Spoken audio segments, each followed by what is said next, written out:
You want to persuade, change people's minds to come around to your way of thinking on whatever issue it is, and I don't care about your politics. They're none of my business. You can have whatever politics you want.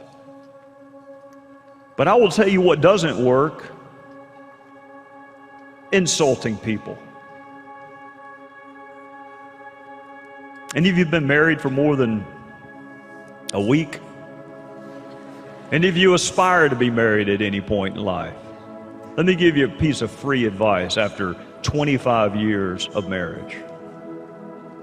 Insulting people does not work if your objective is to persuade.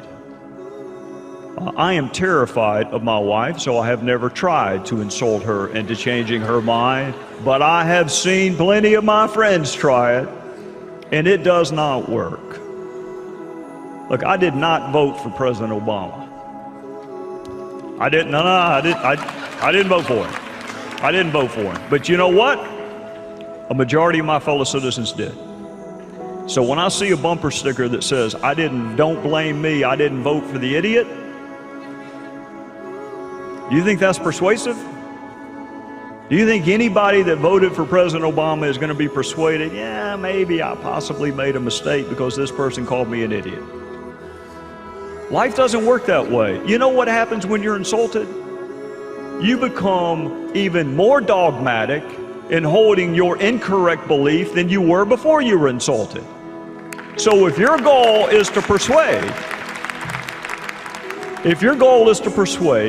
you shouldn't be insulting people.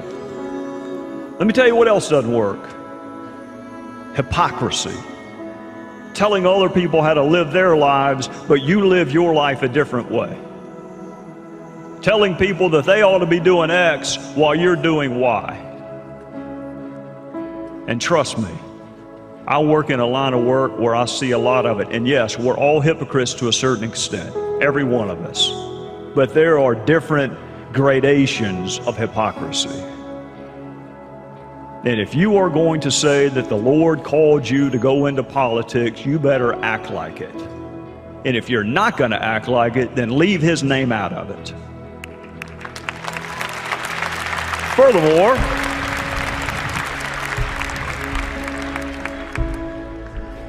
I want you to ask yourself this: these candidates that are called by God to run for office, are their campaigns any different than the people who weren't called by God? Do they engage in negative campaigning? Do they launch unfair attack ads?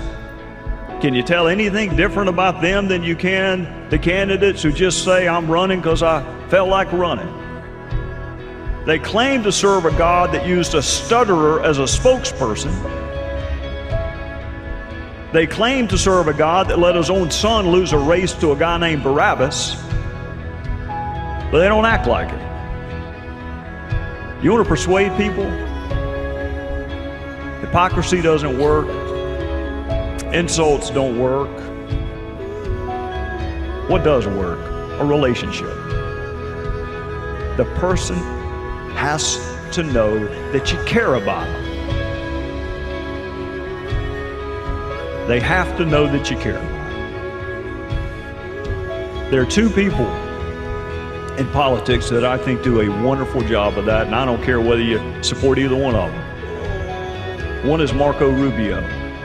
Marco Rubio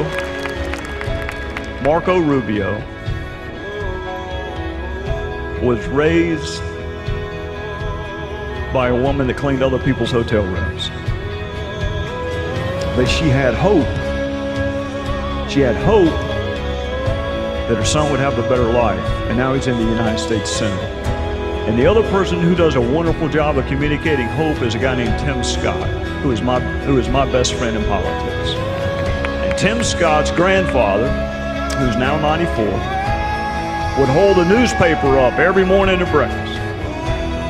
Wanted Timmy to see him reading the newspaper because of the value of education, the power of education. Wanted Timmy to be informed. Wanted him to be up on current events. So he held the newspaper up every single morning. Except he couldn't read.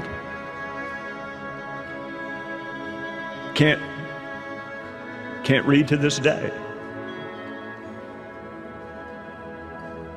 But he wanted to communicate hope to his grandson about the power of education. You want to persuade people?